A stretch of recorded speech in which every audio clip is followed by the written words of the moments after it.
दुर्घटनाग्रस्त गाड़ी गंजेई जबत ड्राइवर फेरार। कलिंगनगर थाना अंतर्गत सिएरिया सरकारी प्राथमिक विद्यालय निकट में गतकाली विलंबित राति एक कार भारसाम्य हराई दुर्घटनाग्रस्त होता देखा मिली।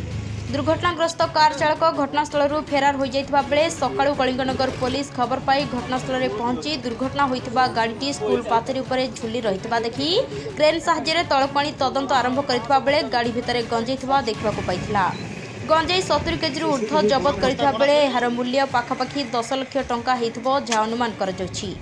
तेबे गंजेई केउठारु आसी केउठाकु जाउथला जणा पड़ी नथिबा बेले कलिंगनगर पुलिस एही चोरा गंजेई सहित गाड़ी को जबत करी घटनार तदंत आरंभ करथिबा कलिंगनगर पुलिस पक्षरु सूचना मिलिछि। Bureau report Jaydev news.